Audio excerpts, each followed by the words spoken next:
নমস্কার, দেখছেন জি 24 ঘন্টা। আপনার সঙ্গে রয়েছি আমি শুক্লা। কিছু কিছু রোগ রয়েছে যেগুলো আমাদের অজ্ঞতার কারণে দিন দিন বাড়ছে, বা এটা বলতেই পারেন যে এমন কিছু পার্টিকুলার জিনিস রয়েছে যেগুলো আমরা অনেক সময় ভাবি যে এগুলো রোগই নয়। যেমন ধরুন, প্রতি মাসে পিরিয়ডের সময় আপনার লোয়ার অ্যাবডোমেনে খুব ব্যথা হচ্ছে, পেইন হচ্ছে, আপনি ভাবছেন এটা তো হতেই পারে। কিন্তু আপনি কি জানেন, আপনার অজান্তেই আপনার শরীরে বাসা বাঁধছে এন্ডোমেট্রিওসিস। এটা একটা এমন রোগ যেটা ওয়ার্ল্ড হেলথ অর্গানাইজেশন বলছে 190 মিলিয়ন মহিলা যারা প্রজননক্ষম তারা এই রোগের শিকার হচ্ছে। এই যে রোগটার কথা বলছি, এই রোগটার কারণে অনেক সময় তো দেখা গিয়েছে যে মা হওয়ার পথে এটা অন্তরায় হয়ে দাঁড়াচ্ছে, অর্থাৎ সন্তান ধারণের ক্ষেত্রে এটা কিন্তু অনেক ক্ষেত্রে ডিফিকাল্টিস তৈরি করে থাকে। তো সেই জায়গা থেকে অনেকেই ভাবেন, তাহলে কি এর ফলে বন্ধ্যাত্ব হতে পারে? হ্যাঁ, এর উত্তরও হ্যাঁ। তো এই এন্ডোমেট্রিওসিস এটা অ্যাকচুয়ালি কি, এতে কি হয়, কি ট্রিটমেন্ট, পুরোপুরি কি কিউরেবল, আমরা সবটা সম্পর্কে জানবো। যাদের সঙ্গে কথা বলে জানার চেষ্টা করবো, আসুন তাদের সঙ্গে পরিচয় করিয়ে দিয়ে। এই মুহূর্তে আমাদের সঙ্গে দুজন বিশিষ্ট চিকিৎসক রয়েছেন। ক্রেডল ফার্টিলিটি সেন্টারের ব্রাঞ্চ হেড এই মুহূর্তে আমাদের সঙ্গে রয়েছেন ডক্টর হানি কুরেশি। নমস্কার, স্বাগত আপনাকে। এবং একই সঙ্গে রয়েছেন clinical coordinator doctor Nishat Hashmi, আপনাকেও স্বাগত। এর আগে আমরা যখন আলোচনা করেছিলাম বন্ধ্যাত্ব কি কারণে হয়, এগুলো আমরা ডিটেইলে আলোচনা করেছি, যেমন পিসিওএস, পলিসিস্টিক ওভারিয়ান সিনড্রোম, এই বিষয় নিয়ে এর আগে আমরা ডিটেইলে আলোচনা করেছি। আর এই যে এন্ডোমেট্রিওসিসের কথা বলছি, এটাও কিন্তু বন্ধ্যাত্বের অন্যতম কারণ। এর আগের দিন আমরা পিসিওএস নিয়ে কথা বলেছি, আজকে আমরা এই বিষয় নিয়ে আলোচনা করব। আমি প্রথমেই জিজ্ঞাসা করব ডক্টর কুরেশি, আপনার কাছে জানার চেষ্টা করব যে এই যে বলছি আমরা এন্ডোমেট্রিওসিস, এটা অ্যাকচুয়ালি কি রোগ? এটা মেয়েদের শরীরে যে ইউট্রাসটা থাকে এর 3টে লেয়ার থাকে। এই ইউট্রাসের ইনারমোস্ট লেয়ারটাকে আমরা বলি এন্ডোমেট্রিয়াম। এই এন্ডোমেট্রিয়াম টিস্যু যদি নিজের স্থান থেকে অন্য কোথাও, মানে যে কোনো জায়গায় ইউট্রাসে অন্য লেয়ারেতে, ইউট্রাসের বাইরে যদি এটা পাওয়া যায়, এই কন্ডিশনটাকে আমরা এন্ডোমেট্রিওসিস ধরি। এই এন্ডোমেট্রিয়াল টিস্যু যদি ইউট্রাসের মধ্যে মানে অন্য লেয়ারে থাকে নিজের স্থান থেকে, তাহলে এটাকে আমরা মেডিকেল পরিভাষায় অ্যাডিনোমায়োসিস বলি। আর যদি ইউট্রাসের বাইরে মানে অন্য কোথাও যে কোনো জায়গায়, যেমন ওভারিতে, বাইরে পেরিটোনিয়ামে, অথবা রেয়ারলি আমরা দেখেছি যে লাংসগুলোতে, হার্টের পাশে যে লেয়ার থাকে ওখানেও এটা পাওয়া যায়। কিছু কিছু ক্ষেত্রে যেমন এটা স্কিন সারফেসেও পাওয়া যায়, যেখানে আমরা এটাকে বলি স্কার এন্ডোমেট্রিওসিস। আর এই যে এন্ডোমেট্রিওসিস যেটা বাইরে পাচ্ছে, এটাও কিন্তু আমাদের যে ভিতরে এন্ডোমেট্রিয়াম যে টিস্যু আছে ওর মতনই হারমোন সেন্সিটিভ হয়। তো যেমন প্রত্যেকটা মহিলা প্রতি মাসে যেমন পিরিয়ডটা হয় এন্ডোমেট্রিয়াম শেড করে, কিন্তু এই এন্ডোমেট্রিয়াম যেটা ইউট্রাসের বাইরে দিকে পাওয়া যায় সে সাইকেলের সময় কিন্তু ভিতরে ব্লিড করতে থাকে। আচ্ছা, এই যেমন ধরো ওভারিতে এন্ডোমেট্রিওসিস মানে এন্ডোমেট্রিয়াল টিস্যু আছে, ওই পিরিয়ডের সময় এটাও ব্লিড করে। আর যখনই পিরিয়ড হতে হতে জমতে ওখানে একটা সিস্টোমেটন তৈরি করে দেয়, যেটাই আপনি মানে কমন ডে টু ডে নাম শুনেছেন যে চকলেট সিস্টোমেটন তৈরি হয়ে যায়।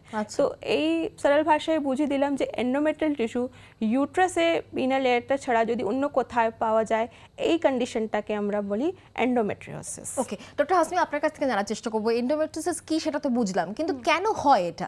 ইউজুয়ালি যখন পিরিয়ডস হয় তো পিরিয়ডস বাইরে দিকে ব্লাড আসে, বাট কিছু পোর্শনটা পেটের ভেতরেও যায়।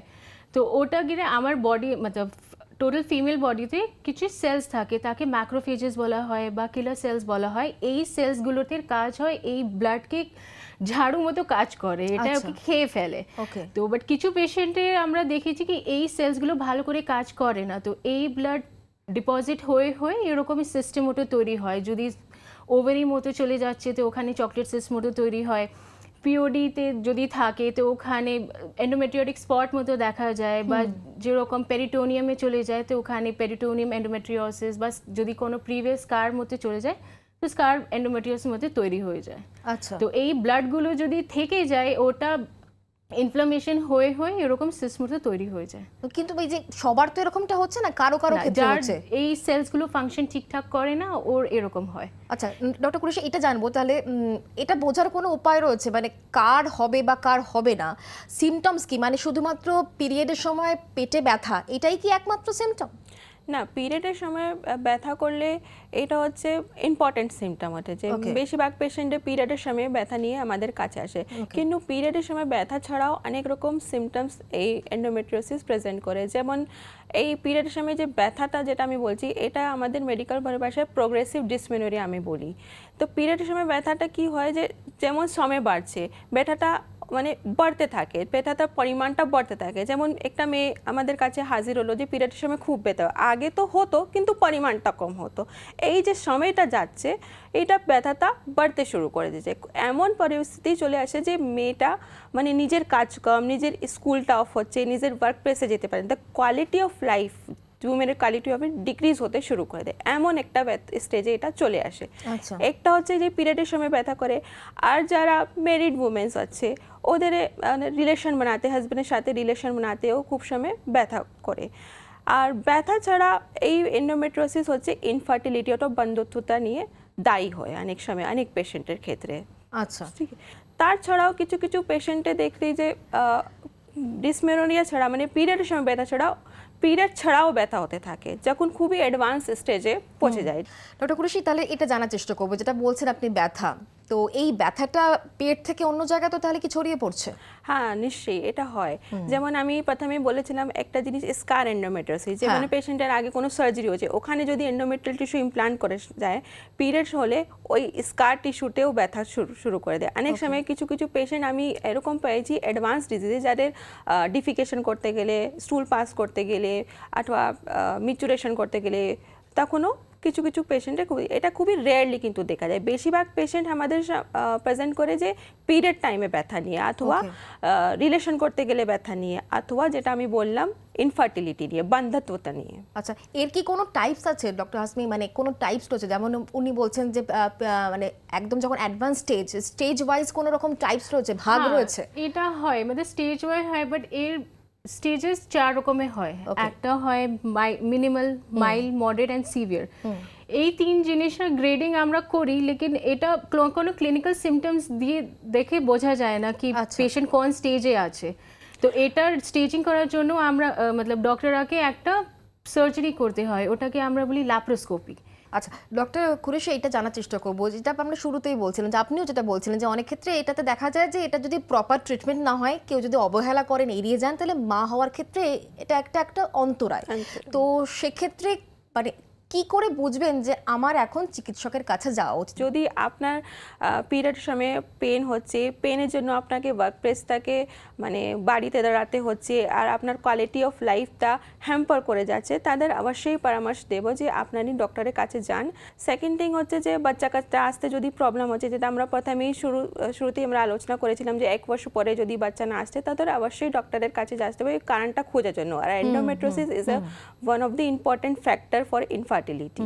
আচ্ছা ডক্টর হাসমি, একটা বিষয় অনেকে এটা বলেন যে যাদের খুব আর্লি ব্লিডিং ফেজটা শুরু হয়ে যাচ্ছে, অনেকের 9-10 বছরে শুরু হয়ে যাচ্ছে, তো তাদের ক্ষেত্রে অনেক সময় দেখা যায় যে তারা এই ধরনের যন্ত্রণার মধ্যে দিয়ে যাচ্ছেন, বা এরকম ধরনের এন্ডোমেট্রিওসিসের সমস্যা তাদের ক্ষেত্রে হচ্ছে, মানে এটা কি ঠিক কথা? তাড়াতাড়ি শুরু হয়েছে তো তাড়াতাড়ি এই ব্যথা হচ্ছে বা এন্ডোমেট্রিওসিস ফেস করছে বা এরকম কিছু নেই। এটা একটু হয়েছে কি বডি যেরকম তৈরি হয়েছে, মানে পেশেন্টরা আসছে মানে তাড়াতাড়ি হয়েছে, তো এরকম না কি যে হ্যাঁ ওর এন্ডোমেট্রিওসিস হবেই হবে বা আর কোনো রোগ হবেই হবে। যাদের এন্ডোমেট্রিওসিসের সমস্যা রয়েছে, তাহলে তাদের মানে কেউ কি তাহলে সেই ক্ষেত্রে কনসিভ করতে পারে না? নাকি কনসিভ করে গেছেন ধরুন কোনো একজন মহিলা, পরবর্তীকালে আপনারা রোগ নির্ণয় করে দেখতে পাচ্ছেন যে তার এই রোগটাও রয়েছে, এরকম কেস কি হয়? হ্যাঁ অবশ্যই হয়। যেমন ধরুন এন্ডোমেট্রিওসিস হচ্ছে একটা প্রোগ্রেসিভ ডিজিজ, যেটা দিনের পর দিন সময় গেলে বাড়তে থাকে। আর যাদের আগে কনসিভ করেছে হয়তো তখন খুবই আর্লি স্টেজে ছিল, কিন্তু আমাদের কাছে এসছেন তখন উনি সিমটম নিয়েছে যে আমার এবার হচ্ছে যে পেটে খুব ব্যথা করছে মাসিকের সময়, তো হয়তো এই রোগ ওরও অ্যাডভান্স স্টেজে চলে গেছে, তার জন্য আমাদের কাছে হাজির হলেন উনি। ঠিক আছে, যদি আমাদের কাছে যে কোনো মহিলা যেন আসছে, তো দুটো ভাগ করা হয়। যেমন একটা গ্রুপ হচ্ছে যাদের বাচ্চা কাচ্চা হয়ে গেছে, ফ্যামিলি প্ল্যানিং করছে না, কিন্তু সিমটমসটা নিয়ে আসে যে মাসিকের সময় খুব ব্যথা করে অথবা রিলেশন করতে গেলে খুব ব্যথা করে, তাদের সিমটম বুঝে আমরা সাসপেক্ট করি কি ইনার এই রোগটা হতে পারে। আর একটা গ্রুপ হচ্ছে তারা এই সিমটমও আছে, তারপরে ওরা বাচ্চাও চায়, মানে ইনফার্টিলিটিও আছে, কোনো কারণে বাচ্চাও আসবে না।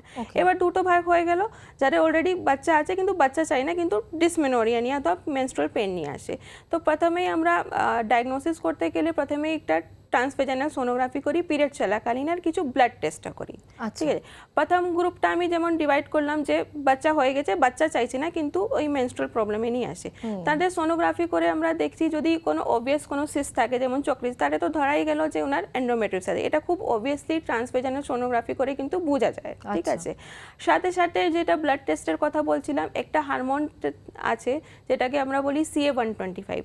সে মানে অনেক কারণ আছে যেখানে CA-125 বেড়ে যায়, যেমন ইনফ্লামেশন, টিউবারক্লোসিস, কিন্তু endometriosis is one of the reason যেখানে এই CA-125 বেড়ে যায়। তাদেরকে আমরা বেশিরভাগ মেডিকেল ট্রিটমেন্টই দেব।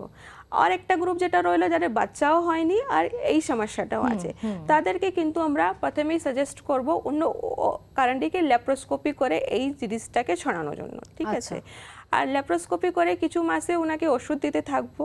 যদি মহিলাদের বয়স কম হয়, প্রথম 6 মাস থেকে 1 বছর হচ্ছে ভালো সময় কনসিভ করার জন্য। ঠিক আছে, তো এরকম করে 2 ভাগে ডিভাইড করা হয় পেশেন্টের ক্ষেত্রে। আরো অনেক কিছু জানানোর রয়েছে, দুজন বিশিষ্ট চিকিৎসক রয়েছেন। একটা বিরতি নিচ্ছি, বিরতির পর ফিরে আসছি, সঙ্গে থাকুন।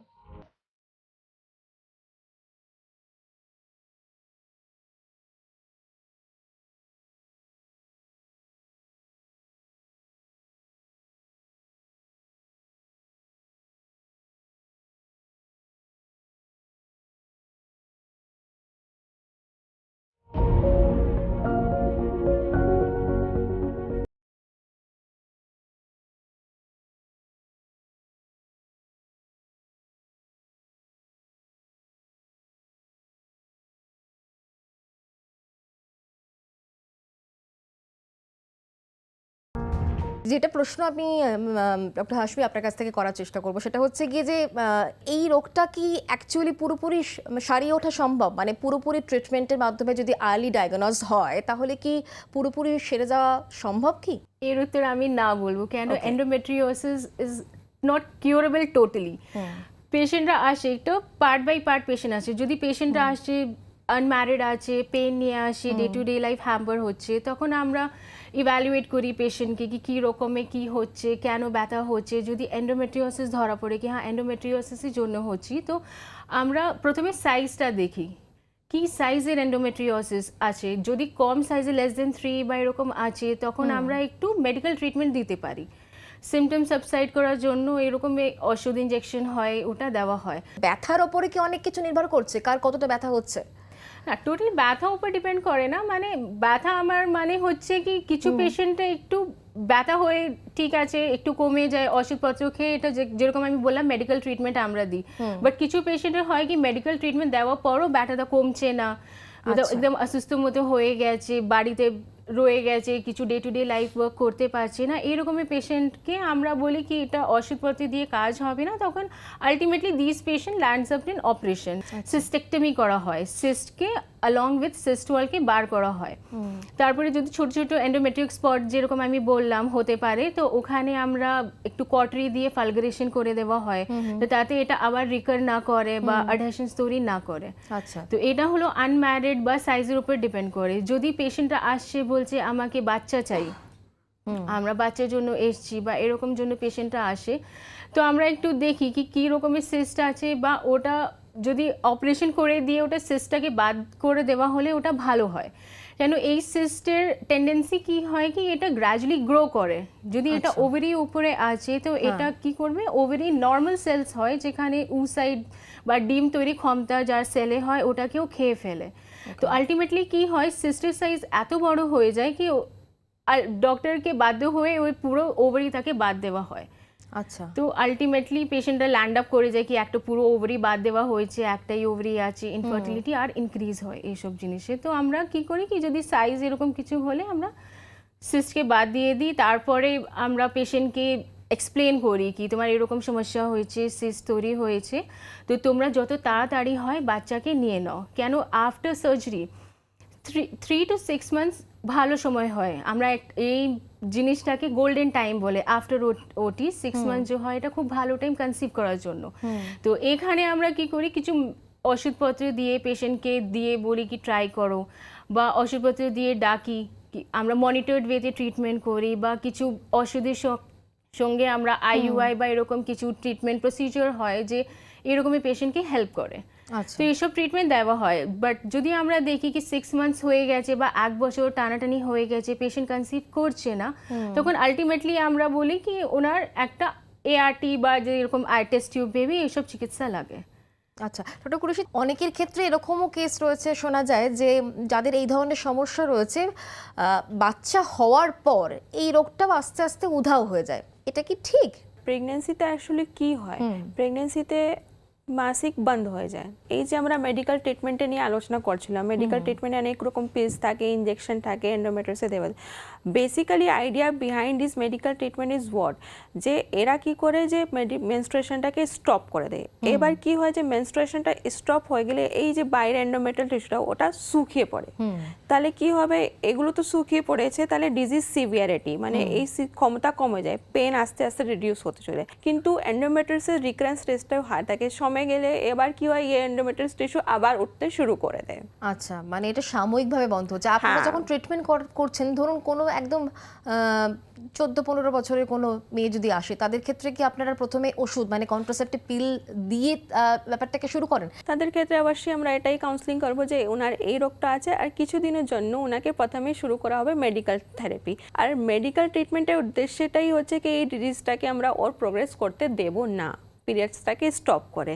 তো যখন ওই রিপ্রোডাক্টিভ এজ গ্রুপে আসবে তখন আমাদের কাছে অনেক সময় থাকবে যে ওর ডিজিজটা প্রোগ্রেস না করতে দিলে ওদেরকে একটু অ্যাটলিস্ট একটা সন্তান দেওয়াটা, উদ্দেশ্যটা এটাই থাকে।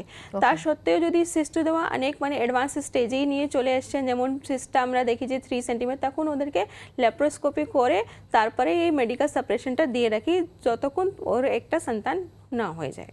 কারো পরিবারে যদি এরকম হিস্ট্রি থাকে যে এই ধরনের রোগ হচ্ছে, তার ক্ষেত্রে কি পরবর্তী জেনারেশনের ক্ষেত্রে এই ধরনের সমস্যাটা অ্যারাইজ করতে পারে? মানে এটা কি খুব অবভিয়াস বিষয়? এটা ওরকম না কি মতলব মায়ে হয়েছে তো বেবিকে হবেই হবে, বা ওনার হয়নি তো এটাকে হচ্ছে, তো এরকম কিছু জিনিস নেই। এটা মানে আটকানোর কোনো বা এড়ানোর কোনো উপায় রয়েছে?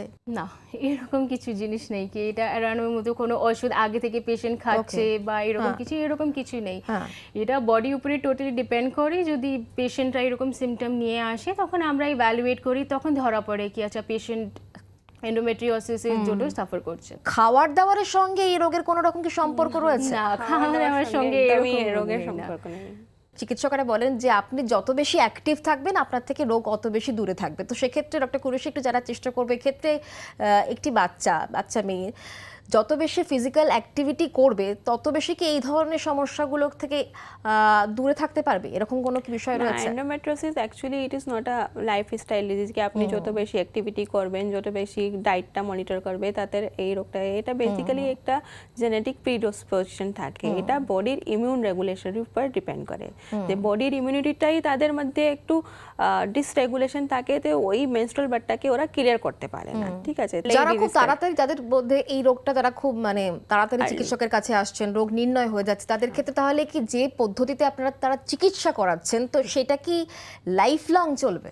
লাইফ লং চলবে, মানে আমাদের কাছে আসাটা উদ্দেশ্যটা হচ্ছে কি আমরা ডিজিজটাকে প্রোগ্রেস হতে দেব না। ধরুন একটা মেয়ে বসে আছে পিরিয়ডে পেন নিয়ে, অনেক সময় হয়ে গেলে ওরা নেগলেক্ট করে যাচ্ছে, কিন্তু চিকিৎসার কাছে আসাটা উদ্দেশ্যটা কি এই ডিজিজটাকে আমরা ওর প্রোগ্রেস হতে দেব না, মানে মেডিকেল ট্রিটমেন্ট দিয়ে ওই ডিজিজটাকে ওরও প্রোগ্রেস ওর খারাপ অবস্থায় রাখতে হবে। হ্যাঁ, কন্ট্রোলে রাখতে, ওর খারাপ অবস্থায় যেতে দেব না। আচ্ছা ডক্টর হাসমি, আপনার কাছ থেকে জানবো কোন ক্ষেত্রে মানে একেবারে অ্যাডভান্স স্টেজ, সেক্ষেত্রে আর কোনো রকম উপায় নেই, তো ডিম্বাশয় বা জরায়ু যাই বলি না কেন সেইটা কেটে একেবারে বাদ দিতে হচ্ছে, তার ফলে তার মা হওয়ার সম্ভাবনা একেবারেই থাকছে না, কোন ক্ষেত্রে? এন্ডোমেট্রিওসিস আর জরায়ু রিমুভ করা এটা দুটো আলাদা জিনিস। এন্ডোমেট্রিওসিস হচ্ছে আপনার ডিম ঘরে, আর আপনি যে বলছেন জরায়ু রিমুভ করা, ওটা ওরকম না কি এন্ডোমেট্রিওসিস হয়েছে তো আমরা জরায়ু মুভ করে দেবো।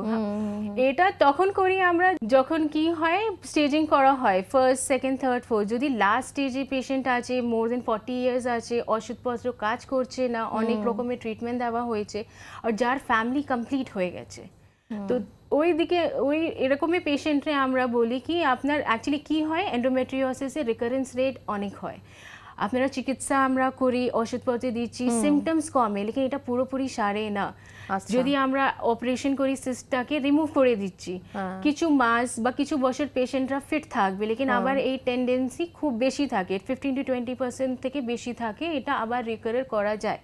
ওকে, তো যদি পেশেন্ট আসছে শুধু ব্যথা নিয়ে আসছে, ওর বয়স হয়ে গেছে, বাচ্চা কাচ্চা হয়ে গেছে, খুব সিভিয়ার মানে স্টেজ 4 এন্ডোমেট্রিওসিস আছে, তো তখন আমরা একটু সাজেস্ট করি পেশেন্টকে, যদি এরকম হয় তো আমরা ইউট্রাস, ওভারি সব দিকে বাদ করে দিই। তো যদি জিনিসই থাকবে না তখন রিকারেন্স রেটও থাকে না। ডক্টর কুরেশি, একটা বিষয় একটু জানার চেষ্টা করবো, এই যে আমরা এন্ডোমেট্রিওসিস নিয়ে কথা বলছি, এই রিস্ক ফ্যাক্টরগুলো কি কি?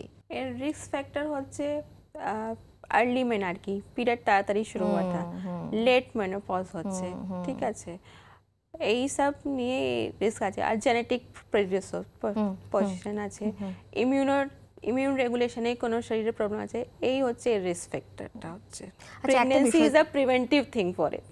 ওকে ওকে, যেটা ডক্টর হাসপি এবং আপনিও বলছিলেন ডক্টর কুরেশি, যে অনেক ক্ষেত্রে আপনারা সাজেস্ট করেন যে তাড়াতাড়ি যাতে এই ধরনের সমস্যা থাকে তাড়াতাড়ি কনসিভ করে নিন, বাচ্চাটা তাড়াতাড়ি নিয়ে নিন। তো সেক্ষেত্রে দুজন বিশিষ্ট চিকিৎসক হিসাবে আমাদের দর্শকদের কি পরামর্শ দেবেন? তাদের জন্য এটাই বলবো যে সাফারিংটা সহ্য করতে হবে না। যদি আপনি সত্যি এই সমস্যা নিয়ে মানে খুবই ভুগছেন পিরিয়ডের সময় পেনটা নিয়ে, তাহলে নিশ্চয়ই চিকিৎসকের কাছে যান, পরামর্শ নেবেন। আমরা তো আলোচনা করছি, আরও যদি কোনো কোয়ারিজ থাকে তাহলে আপনারা অবশ্যই হেল্পলাইন নাম্বারে ফোন করতে পারেন। নাম্বারটা একবার বলে রাখছি, 1800121292। এই নাম্বারে ফোন করুন এবং যে ওয়েবসাইটে ভিজিট করবেন সেটাও বলে রাখি, www.cradlefertility.in। শেষ প্রশ্ন আমি করতেই চাই, সেটা হচ্ছে গিয়ে পিরিয়ডের সমস্যা হলে একটু আধটু ব্যথা হয়, কোনটা এন্ডোমেট্রিওসিসের ব্যথা আর কোনটা নর্মাল ব্যথা সেটা কি করে বুঝবে? এমন ব্যথা হচ্ছে যে প্রতিবার আপনার পেন কিলার্স খেতে হচ্ছে অথবা ইনজেকশন নিতে হচ্ছে, কোনো হসপিটালের ইমার্জেন্সি থেকে ইনজেকশন নিতে হচ্ছে, আর নিজের স্কুলটাকে মিস করছে, নিজের ওয়ার্ক প্লেসটা যেতে পারছে, তখন এটা নিশ্চয়ই নর্মাল নেই, এটা হচ্ছে অ্যাবনর্মাল। ডক্টরদের কাছে আপনাকে যেতে হবে, টেস্ট করাতে হবে যে কেন এটা হচ্ছে, এটা এন্ডোমেট্রিওসিস হতে পারে অথবা অন্য কিছু হতে পারে, সেটা কিন্তু জানার দরকার আছে যে কেন হচ্ছে। অ্যাবনর্মাল ব্যথা হলে পরে আপনার চিকিৎসকের পরামর্শ নিতে হবে, মানে হচ্ছে ঠিক আছে আমি এটার সঙ্গে মানিয়ে নিচ্ছি, এই জায়গা থেকে আমাদেরকে বেরিয়ে আসতে হবে। আজকের আলোচনা থেকে এটাই পরিষ্কার হলো। আপনাদের যদি আরও কিছু জানার থাকে হেল্পলাইন নাম্বারে ফোন করুন, ওয়েবসাইটে ভিজিট করুন। অনেক ধন্যবাদ আমাদের সময় দেওয়ার জন্য, আপনাদের দুজনকে অনেক ধন্যবাদ। আজকে এখানেই শেষ করছি, অন্যান্য সব খবরের জন্য আপনি দেখতে থাকুন জি 24 ঘন্টা।